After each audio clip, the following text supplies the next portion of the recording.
last week we started off on a new Bible study in Amos. I'm going to do a little bit of a review because our microphone got cut off last week, so I had 20 people at home saying they didn't hear the first part. So we're going to quickly go over a little bit of the first part. Amos, the prophet of Tekoa, he was a herdsman before he was a prophet. He came at a very unique time. He came at a time that had a lot of history behind it.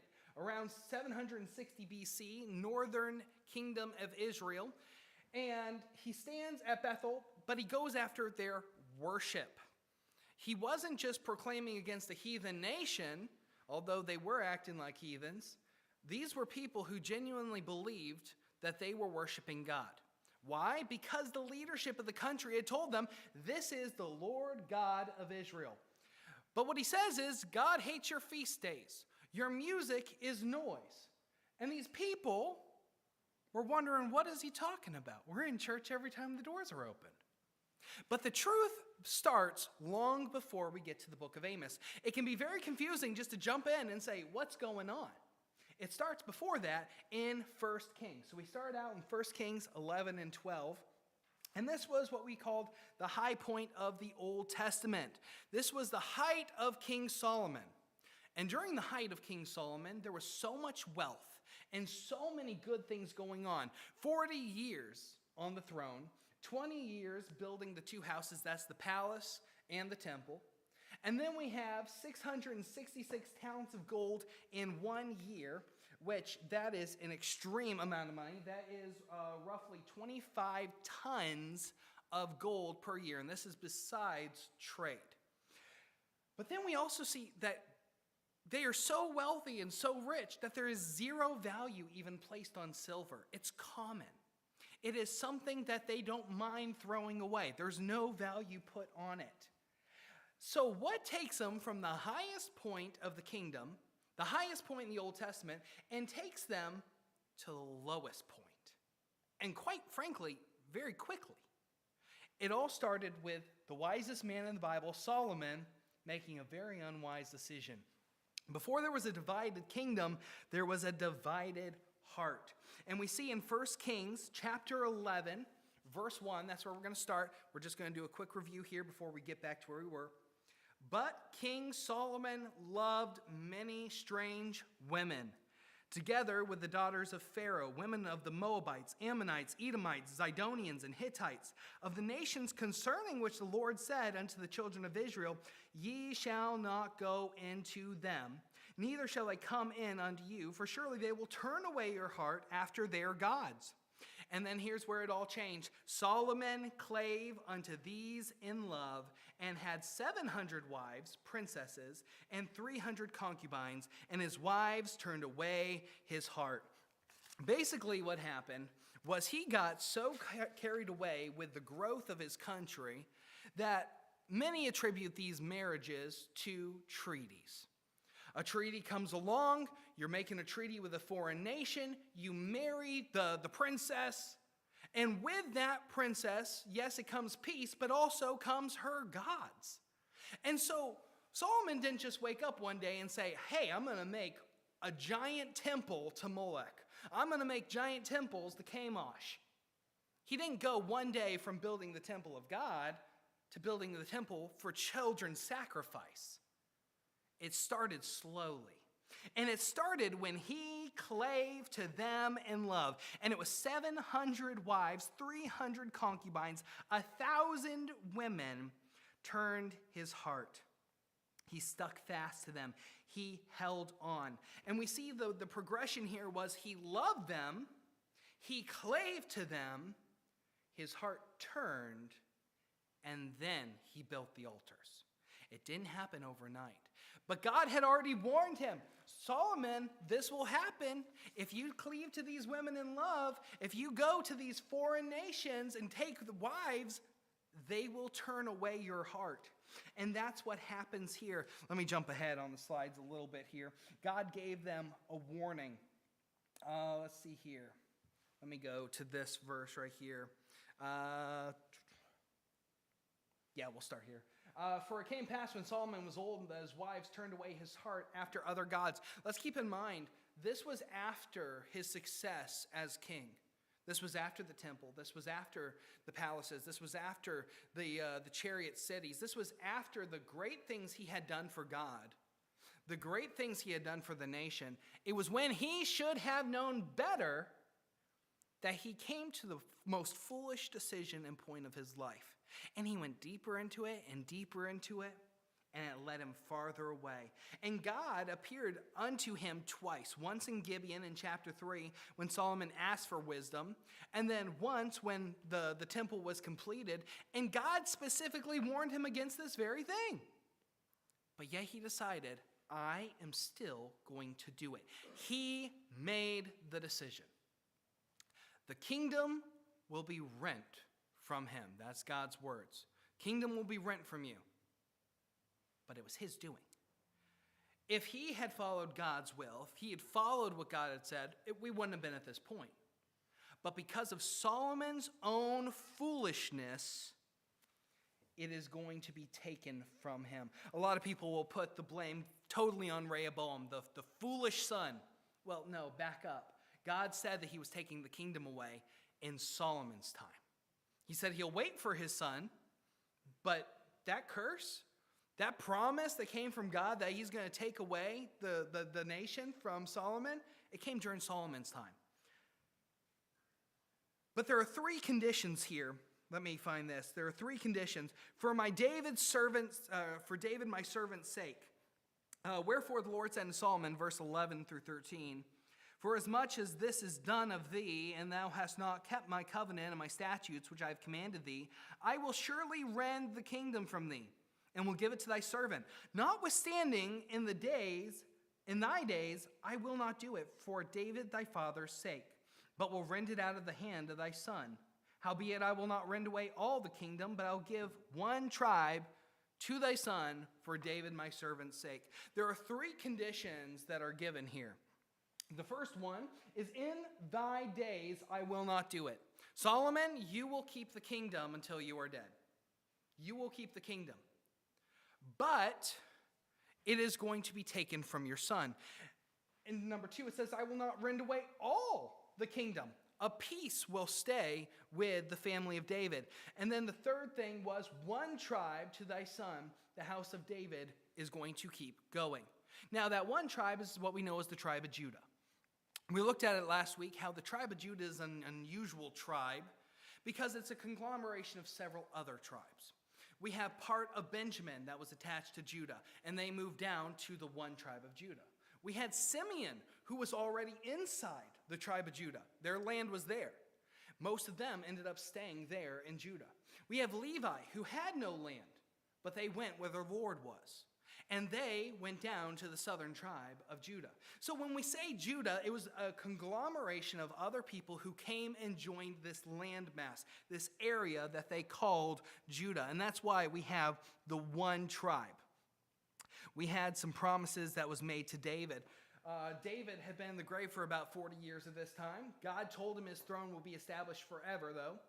Solomon earned the loss of that kingdom. But because of the promise to David, part of that was still going to live on through that southern kingdom. David's line survived because God kept his word. But we see there was a prophet. A prophet came along to a servant of Solomon we talked about last week, servant named Jeroboam, and the prophet's name was Ahijah. And Jeroboam was sent by Solomon up towards the northern kingdoms to learn and to be in charge over land and people and the workmen up there. And Ahijah came to him and the typical form of a prophet showed him a message in a visual way. He took a brand new garment and he ripped it into 12 pieces. He gave 10 of those pieces to Jeroboam, and he retained 2 of those pieces. And the message was this: God will give you 10 tribes. 2 will be given to Solomon's son. With that, there was also a promise that your line, as long as you follow God, will be just as established as David's line. God will bless you. The hand of protection will go off of where it is in Jerusalem, and it will come over to you, Jeroboam. But you have to follow God. And we see, and we'll pick up some more this week, in what happens and how he loses the blessing of God. Let's see. We saw the torn garment, met Jeroboam, the 12 pieces. See here. Oh, here's the promise. I will build thee a sure house. The same kind of house that God gave to David. There was a promise there, but there was also a condition. He had to follow God. Solomon's first response, though, when Jeroboam had this revelation from Ahijah, his first instinct was, let's get an assassin and go kill him. He is now a threat to my kingdom. Here's Solomon again doing something very foolish and fighting against God. He is fighting a battle he will never win. And what we see is with Jeroboam, he actually flees down to Egypt. And let's see here. Jeroboam runs to Egypt and to a king named Shishak. And Shishak is the same one who's going to come back 5 years later when he marches on Jerusalem and strips the temple of everything that Solomon put in it. Solomon just keeps digging his grave deeper. Solomon reigned for 40 years, and then he slept with his fathers, and Rehoboam, his son, reigned in his stead. This brings us down to Rehoboam. And Rehoboam is a person who should have never existed. If Solomon had followed what God had said, Rehoboam wouldn't have existed at all. Rehoboam was the son of Naamah, an Ammonitess. If Solomon had just followed, we wouldn't have had this at all. And Rehoboam, let's see here. Let's start off in verse 1 of chapter 12. We're getting really close to where we left off. And Rehoboam went to Shechem, for all Israel were come to Shechem to make him king. Now, the kingdom is still one nation at this point. The division hasn't happened yet. The pressures, the problems are there under the surface, but they have not split off yet. This part was normal. It was a normal affair to bring, let's see here, kingdom's still one nation. Yes, it is a normal affair to bring the coronation up to Hebron at this time. Let's see here. Because it was 7.5 years later for David in 2 Samuel 5 that the elders came to Hebron and made a league with him and anointed him king over Israel. This was 2 separate acts. The same thing happened for Solomon. Basically what would happen is in Jerusalem, they would hand down the line through the family. But then the rest of the kingdom still had to make him king by agreement. And they would come and they would anoint him. Now Shechem had a long history with these people. Abraham built his first altar in the promised land at Shechem. Joseph's bones were buried at Shechem. Joshua gathered the whole nation there at the end of his life to renew the covenant at Shechem. Abimelech was made king in Judges. This was the north's ground, a holy place, the coronation site. And I think this basically brings us to where we were last time. And we have this verse right here. 1 Kings 12:4. 1 Kings 12:4. And it says, thy father, this is the people of the northern kingdom talking to Rehoboam. Thy father made our yoke grievous. Now therefore make thou the grievous service of thy father and his heavy yoke which he put upon us lighter, and we will serve thee. They came with a problem, and this was a real problem that they had. This was a genuine issue. And we'll talk about what this yoke was. What was the burden that they were under? Why was it so bad? But also you see that they weren't coming with a threat. We're going to overthrow the kingdom. We're going to tear away from the southern kingdom. We'll make something different here. They weren't threatening. There was a condition. If you make our yoke lighter, we will serve thee. This was a reasonable request, by the way. This was completely a reasonable request. It says, 1 Kings 24, 1 Kings 5, 13 through 14 is where we see what the yoke was. What was this grievous thing that had happened? And King Solomon raised a levy out of all Israel, and the levy was 30,000 men, and he sent them to Lebanon, 10,000 a month by course. A month they were in Lebanon, and 2 months at home. So what was happening was 30,000 men out of Israel, 10,000 of them at a time, would go up to Lebanon to cut trees. This was a draft. They didn't ask you if you wanted to do it. They showed up and told you, you're going to go cut trees. And they would send them for a month. Go cut trees away from home. This is your service to the nation. They would go cut trees. They'd make lumber. And then they'd get to go home for 2 months, be with family. And then they were called up again, and they would go again. So this was one of the things that was very strict and difficult for these northern tribes. They were under this levy, and every family was affected by it. But then we also see in chapter 4, verse 7, it talks about how Solomon had 12 officers over Israel, and each one had to feed the king's household 1 month out of the year. So what would happen was, this was a normal tax, by the way. This was a normal tax where the kingdom would say, you are part of our kingdom. You have to pay a tax to us in your goods. That would require hay. That would require meal. That would require different meats to be delivered. What was unusual was the size of the kingdom. Keep in mind, he had 1,000 wives. 700 wives, 300 concubines. It was totally unreasonable for that size of household. What he had to be provided each day, it says, in Solomon's provision for 1 day was 30 measures of fine flour, 80 measures of meal, 10 fat oxen, 20 oxen out of the pastures, and 100 sheep besides harts, roebucks, and fallow deer, and fatted fowl. This was 1 day, and he would make this on a tribe for a full month. Every single day you have to provide that. So we're talking about hundreds of bushels of grain alone per day. Verse 28 says, and barley and straw for the horses. So they're feeding the kingdom. They're feeding the army. They're feeding the horses for the army. And one district had to pay for all of it. Like I said, this kind of tax was not abnormal. Historically, this happened in almost every kingdom. But the size of the household was totally abnormal. And as he grew his household, he did not relent on the tax that was held to the expense of these people. But here's the problem. Here's the real issue here. At this time, the temple is finished. The chariot cities are finished. The trade cities are finished. The palace is finished. The reason for the draft of sending 30,000 men out of their homes is done. He doesn't need it. But they've continued. They're stockpiling now.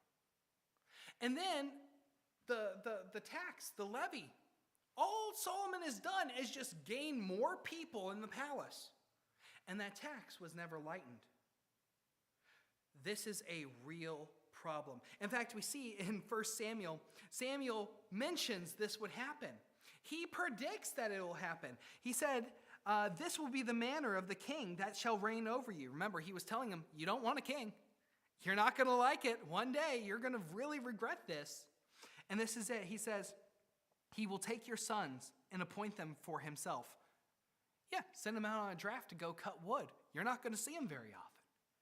And he'll take your fields and your vineyards and your olive yards, even the best of them. Yeah, because now they have to provide for the palace. And then ye shall cry out that day because of your king, which ye shall have chosen you. And here we are, the completion of this story. Samuel was right. And here we are at Shechem. Rehoboam shows up, and they're crying out. It's too much. The yoke is too heavy. Lighten our load. A reasonable person would have responded and said, yeah, That makes sense. We don't need 30,000 men cutting lumber now. We don't need all of the taxes. We have so much money and resources. We could take care of ourselves. We've amassed land. We have servants of the Canaanites. There are things they could have done differently. But instead, we see Rehoboam take some counsel. Let's see here. Yes, for Samuel. Here we go.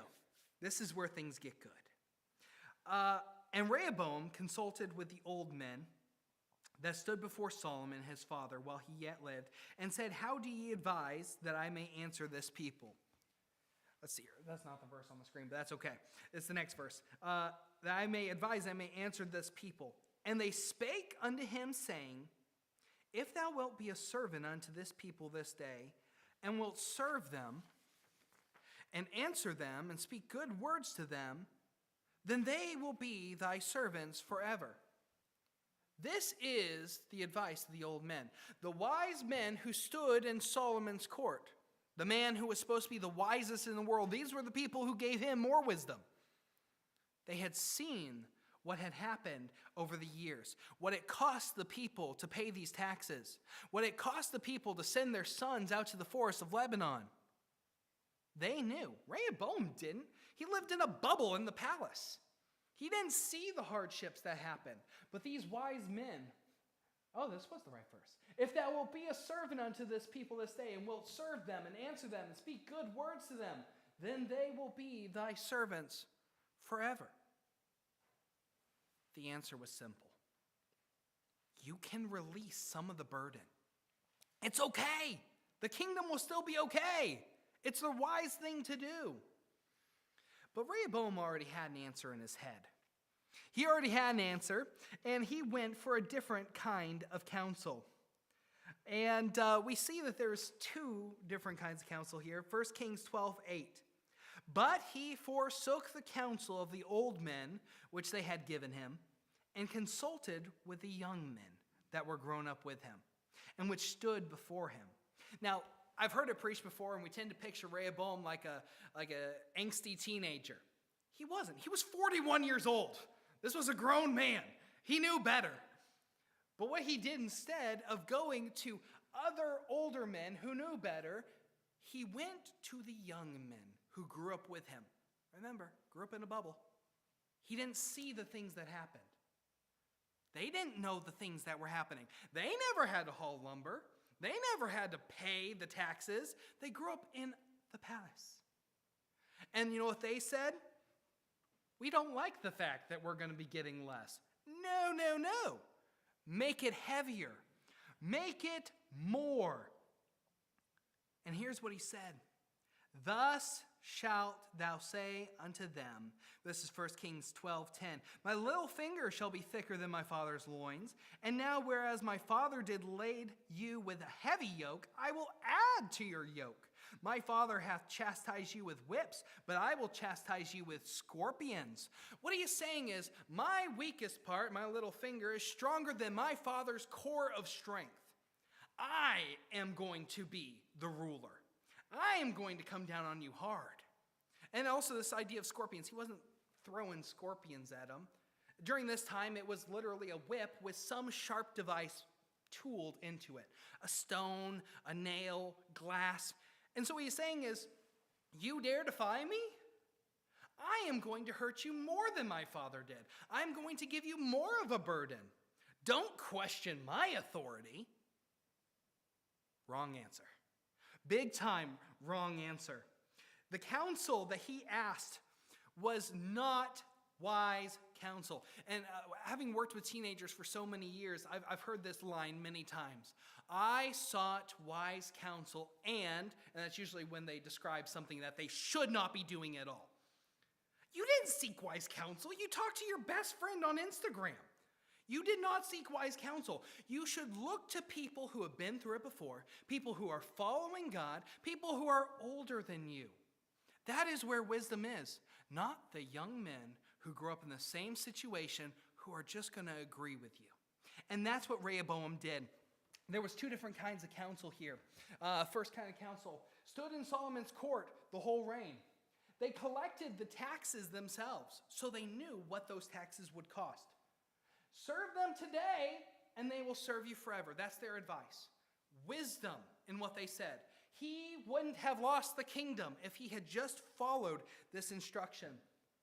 Matthew 20 also talks about this. This is the wisdom of how God sets up leadership. Serve them first. If you serve them, they will follow. Matthew 20 puts it first as servant leadership. Rehoboam should have had some humility here. He should have said, I can do something for you. You have done so much for us. But then we have the young men. Rehoboam was 41, so were they. They came up in the palace during the good years. They never paid taxes. And the advice that they had and they never hauled timber, the advice they had was hurt them. They're asking for mercy, give them pain. Because that's what strong leadership does. And you're going to be a strong leader, Rehoboam. But we see, let's see here. We see one part of this verse here. 1 Kings 12, 13, and 15. The king answered the people roughly, and forsook the old man's counsel that they gave him. Wherefore the king hearkened not unto the people, for the cause was from the Lord, that he might perform his saying, which the Lord spake by Ahijah the Shilonite unto Jeroboam the son of Nebat. Now here's what it says. The cause is from the Lord. God said through Ahijah years earlier, the kingdom will be rent from you. It'll be torn away. And here it's going to tear, right on schedule. God was carrying out judgment. This was the sentence that had come down. It was going to happen, and here it is. But here's something we have to remember. Rehoboam was arrogant. He was a fool, and he chose this himself.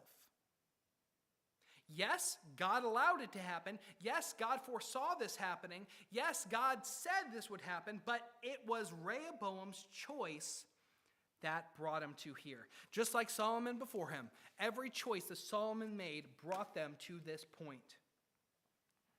So then we see Kings 12:16. So when all Israel saw that the king hearkened not unto them, the people answered the king, saying, What portion have we in David? Neither have we inheritance in the son of Jesse. To your tents, O Israel. Now see to thine own house, David. So Israel departed unto their tents. The kingdom walks out. Now here's the interesting thing about this. They had said this before. Sheba had said this during David's time. Almost the exact same words. In 2 Samuel 20, a man named Sheba stood up and said, We have no part in David, neither have we inheritance in the son of Jesse. Every man to his tents, O Israel. It's almost word for word. The complaint had been there since David's day. There had been people upset with the nation since that time. They would look back and romanticize, oh, the great King David. Yes, but there was also people who were very upset at the taxes that were happening back then. And then we have Solomon and his foolishness. You realize this complaint at this point was 2 generations old. But Rehoboam was the one who ultimately gave them the reason to act on it. Then King Rehoboam sent Adoram. Let's see here. Let me jump down here. Sent Adoram. Now this is the same man in chapter 5, verse 14, that we see was over the levy that Solomon placed over the nation of Israel. Remember, they said, please make our yoke lighter. He said, no, I'm not going to do that. In fact, the guy who enforces it, they walked out over taxes, and they sent the tax man. That's how arrogant he was. He said, I'm going to send the tax man. Adoram had been the face of this system for 2 generations. He served under David. He served under Solomon. And now he is here under Rehoboam. And so they know who this guy is. And here he comes walking up the street. And it says that they stoned him to death in the road. Then King Rehoboam sent Adoram, who was over the tribute, and all Israel stoned him with stones that he died. Therefore King Rehoboam made speed to get him up to his chariot to flee to Jerusalem. Yeah, good idea, Rehoboam. Here he is. Fine, you're not going to pay your taxes? Deal with the tax man. They dealt with the tax man. And so now he goes, oh, I might have made a mistake. I need to go get my army. So he jumps in his chariot, and down the road he goes, running for Jerusalem. Verse 19, so Israel rebelled against the house of David unto this day. This was the grand divide. This was the rift. This is where it happened. His foolishness here at Shechem. In verse 20, they send for Jeroboam and make him king over the 10 tribes. This is around 930 BC at this point. Let's see here. They sent the tax collector. They stoned him in the road. The king made speed to get to his chariot. He ran away. So here's where we see the divided kingdom right now. This is the best map I could possibly find. We have Benjamin, Judah, Simeon. They're all now the nation of Judah. That's that southern tribe. But then we have Reuben, Gad, Manasseh, Asher, Dan, Naphtali, Zebulun, Issachar, Ephraim. We have all these areas now that are the northern kingdom. And they call themselves Israel. So we have Israel, which is the northern kingdom. And then we have the southern kingdom, which is Judah. And this is where the great divide happened. And this is where it is going to stay. So we have two kingdoms here. 10 tribes in the north, Shechem, then Tisra, then Samaria. These were the capitals. So the capitals moved around a little bit. Let me explain that a little bit. Shechem, Tisra, about 50 years later, they actually came up with a king named Omri. He buys a hill that he calls Samaria. This is where they finally settle in about 50 years later. And this is where the capital of the northern kingdom is going to stay, Samaria. 19 kings will rule the north, and every single one of them will be wicked. Every single one of them. So, to serve the real Lord your God, you would go to the south, in Jerusalem, where he wanted to be served. But they weren't all good either. Let's see here. Then Samaria will fall to Assyria in 722. Remember when we were studying the book of Jonah, we were talking about under Jeroboam II how Jonah went to the nation of Assyria, the capital, Nineveh, and he, unfortunately for him, brought revival in a great way. And that nation, that wicked nation of Assyria, ended up being strengthened by the Lord. The Lord enlarged them and used them to bring the fall of Israel, just as predicted in prophecy, in the year 722. Then we have the southern kingdom. This is the house of David. This is what was promised to David will continue. The house of David does continue with the one tribe. Jerusalem is its capital, and it's never going to move. The southern kingdom lasts longer than the northern kingdom. And the southern kingdom is what we would assume today is the nation of Israel. Then we have some good kings that are mixed in. We think about Josiah going down and tearing down those wicked, awful groves that Solomon put up. The temples to Molech, the temples to Chemosh, those came down with a good king in the south. But then we have their fall. They fall to Babylon in 586 BC. Basically, what we have here, let's see here, verse 24 in chapter 12. Thus saith the Lord, ye shall not go up, nor fight against your brethren. Oh, sorry, I jumped away from that. This is what's going to happen. This is what's going to happen from time on. The divide has happened.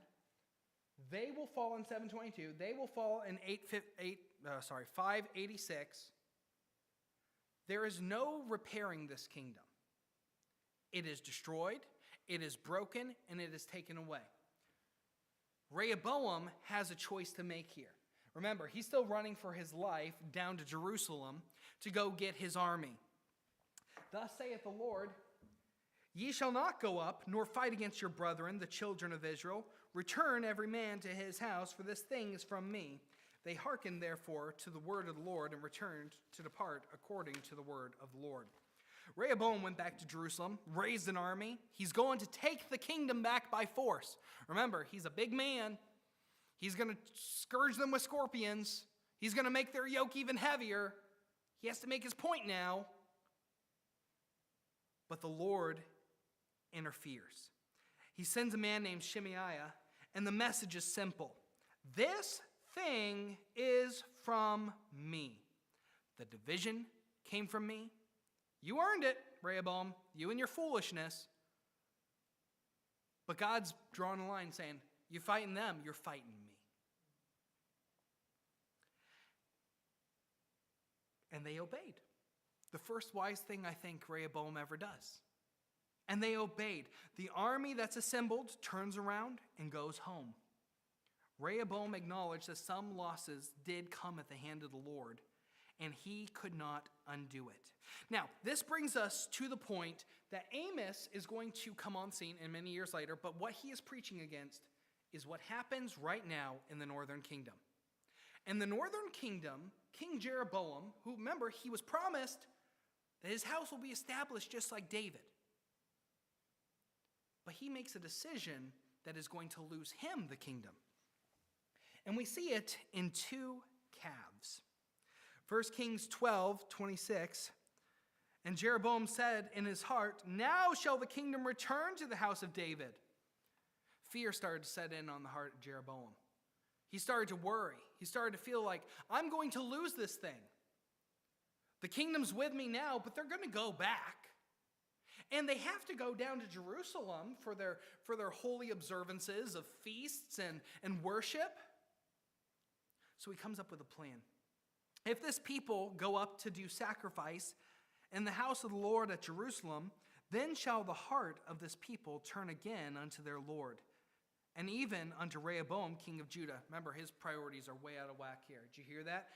Their heart will turn again unto their Lord. This leader did not have an interest in serving God. Even under Rehoboam, king of Judah, that's only secondary. He knows that if they turn back to God, they'll go back to Israel, go back to Judah. And they shall kill me, he says, and go again to Rehoboam, king of Judah. So what he's saying is they go down to worship, they're going to turn away from me, they're going to realize I'm not a good guy, they're going to kill me. Now remember, God put his blessing on him. But out of his own fear and out of his own insecurity, it started as a private thought. And in his heart, he said, I need to stop the people from going down to do worship in Jerusalem. This is what was required of the people. Go down and worship. He looked at that requirement and he saw a threat. Look down at the end of verse 27. He says, they shall kill me. He didn't look at what God said. I'll build you a sure house. Just follow me.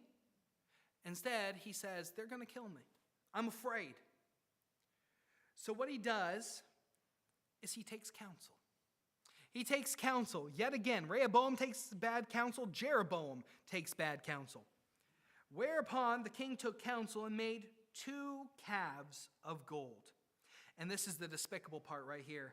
And said unto them, it is too much for you to go up to Jerusalem. Behold, thy gods, O Israel, which brought thee up out of the land of Egypt. And he set one in Bethel, and the other he put into Dan. Listen to the pitch he gave them. It's too hard for you to go worship. Too far, too big of a journey, too difficult for you, so I'm going to make it easy. He makes it seem like it's going to be an inconvenience for them to worship God. And what he does is he sets it up at Bethel. Now, this is the southern end of the kingdom on the road to Jerusalem. So it's going to catch everyone headed south. Maybe they're going to Jerusalem to worship.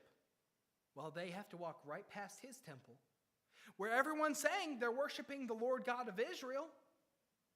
So why couldn't they just do it here without having to go down to Judah and make all the trouble of that trip? And then he puts one at Dan, which is at the top. Nobody in that country would have to travel very far anymore. Instead of having to travel the entire length of Israel, now you could go worship where you're at. This was the design that he had set up. And it was purposeful, and it was set up to hurt them ultimately. And we're going to talk about how he sells this idea that somehow the Lord God of Israel is in these 2 golden calves next time. Let's pray, and we'll be dismissed. Dear God, thank you so much for today. Thank you that we had this opportunity to open your word. Lord, I pray that you give us wisdom as we study and look into this book of Amos coming up, and help the service to come, for everything to go well, and for us to have a great spirit in your house today. In your name we ask these things. Amen. All right.